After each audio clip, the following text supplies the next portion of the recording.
Oh, hello. I'm Dave from Sticky Pig Barbecue in Madisonville. Just checking on my pork shoulders here. These have been cooking for about 6 hours. I got a brisket that's about 3/4 of the way done. It needs about 6 more hours. Remember we did ribs a month ago? Today we're going to talk about cooking some beef brisket. Brisket comes from a cow. We use an Angus beef, and the brisket is the front part of the cow. Brisket was once described to me as dinosaur tongue. You can see it's a giant piece of meat. This one's probably a good 20-22 pounds. A lot of fat, a lot of very white fat on the outside, not marbled like a good ribeye.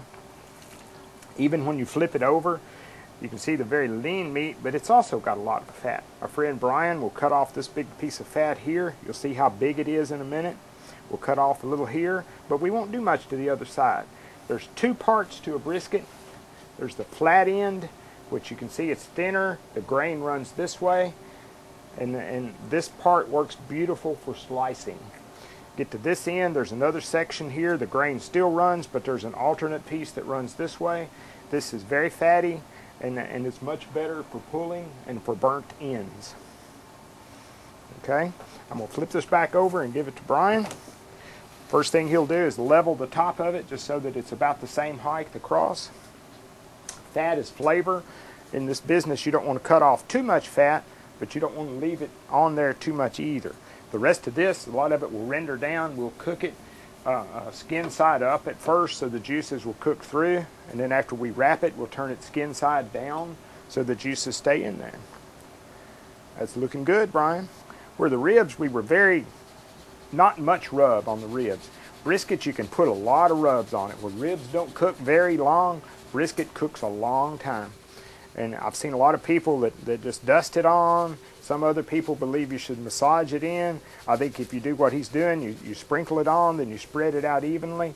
Within a few minutes, it'll soak in to where that it looks wet and it won't fall off.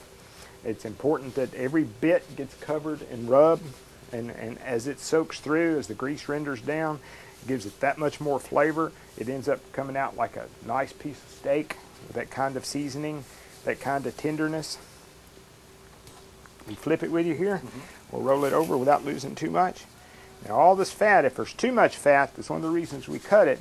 The rub won't go through the fat, and it ends up being wasted as it cooks off. But when you sprinkle it on, this thinner cap of fat on this end, as the fat melts down, since we cook it fat side up, it'll cook through the meat. You end up with flavor all the way through. Now we'll put this on the smoker. We'll try to get it between 12-15 hours of smoke using hickory and oak. Then we'll wrap it in saran wrap, let it cook for another 5-6 hours, and we'll end up with something 20 hours. When it's about 195 degrees, it's done. And that's what we shoot for, is the temperature at the fat end, about 195. A little less than that for the sliced end. If we're going to do sliced brisket, we'll bring it out just a little pinker than that. Okay, you can see the nice juices in it. You can see the grill marks where it's been on the grill, the bark from our seasoning you saw us put on earlier. It's ready to be wrapped, and then it'll set and hold the juices in for several more hours. Okay. Now there's no special prep to this other than wrapping it. Roll that over for you. And the saran wrap doesn't burn. It's like we use with our ribs. We keep it about 220 or so for brisket. Where ribs cooked a little warmer, we like brisket between 200 and 220. The saran wrap is a secure wrap around the outside. You can still see the bark, but it'll hold in all the juice. This is our finished brisket. It's been cooking about 24 hours, and it's rested for a few hours to let the juices come back in it. Got this piece here that's cut off. We're gonna slice one end of our brisket, make some nice little slices. We don't normally serve sliced brisket, but if you ever want sliced brisket from us, if you give us a day's notice, we'll be happy to get all you need. See the smoke ring of the brisket? The red color doesn't mean it's undercooked. That's the smoke from the wood and the hickory and the oak wood. Got a nice bark, a seasoning on the outside. Then the meat is very tender and juicy. You can just see the juice all in it. Brisket is a very, very lean piece of meat, but it also has a lot of fat in it. And it's sliced brisket, I think, is wonderful. It tastes the same as pulled brisket, but it sure is pretty. Okay, now that's what sliced brisket looks like.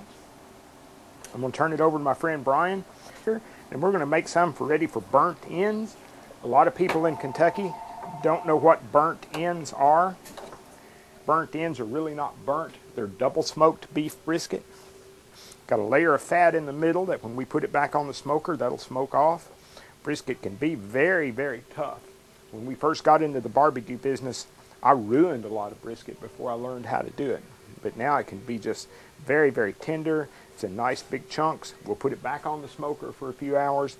It'll absorb some extra smoke and some extra seasoning.